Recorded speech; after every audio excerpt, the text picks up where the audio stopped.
Assalamualaikum warahmatullahi wabarakatuh. Perkenalkan, nama saya Faris Rahman Nabila. NPM saya B1A021171.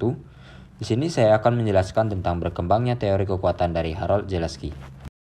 Sebelum itu, siapa sih Harold Joseph Zalesky? Harold Joseph Zalesky adalah seorang ahli teori politik Inggris, ekonom, penulis, dan juga seorang dosen.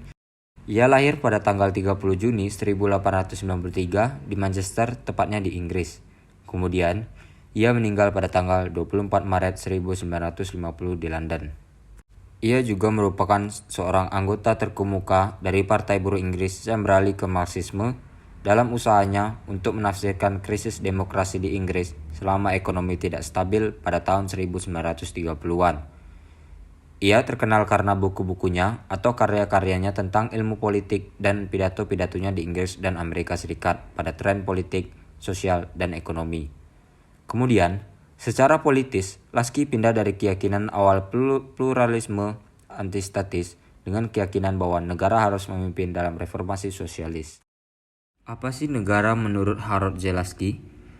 Harold Zalesky berpendapat bahwa negara adalah suatu alat pemaksa atau ruang organisasi untuk melaksanakan dan melangsungkan suatu jenis sistem produksi yang stabil.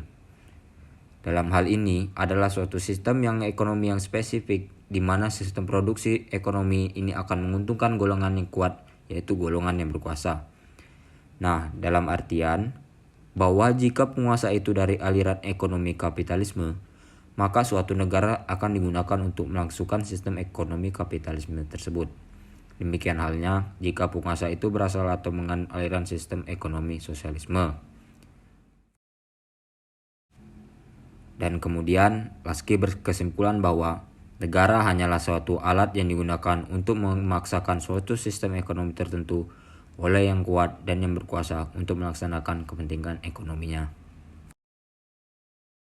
Pada umumnya, sifat suatu negara itu didasari oleh sistem ekonomi yang dianutnya yang berlaku dalam masyarakat yang dikuasainya. Tiap-tiap sistem kemasyarakatan adalah perjuangan untuk merebut puncak kekuasaan ekonomi, karena orang yang memegang kekuasaan bergantung kepada besar kecilnya kekuasaan yang dipegangnya untuk dapat melaksanakan kemauannya tersebut. Kemudian, menurut Harold Zalesky, tujuan negara adalah untuk menciptakan keadaan yang dimana rakyat dapat mencapai keinginan-keinginannya secara maksimal.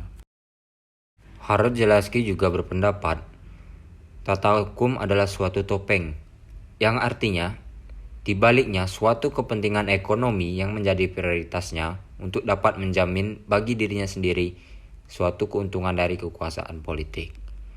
Dalam implementasi ini, negara tidak dengan sengaja mencari keadilan dan kemanfaatan bagi umum, melainkan kepentingan dari golongan yang berkuasa dan mereka yang berafiliasi dengan lingkaran kekuasaan tersebut. Kita lihat dalam konteks NKRI, bahwasannya perlu disimak ketika ekonomi kerakyatan menjadi malfungsi pada implementasi kebijakan-kebijakan pemerintahan rezim. Hal ini mengindikasikan bahwa dalam suatu hierarki perundang-undangan UUD 1945 sebagai undang-undang tertinggi sekaligus konstitusi negara telah mengalami pelecehan berat, di mana undang-undang yang ada di bawahnya tidak lagi mengindahkannya.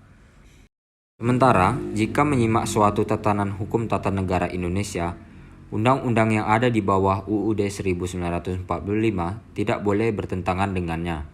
Hal ini menegaskan bahwa teori kekuatan yang dijelaskan oleh Zalesky itu benar-benar sedang terjadi melalui mekanisme politik yang lagi digandrungi, demokrasi liberal yang didanai oleh kapitalisme, bebas nilai, dan materialistik.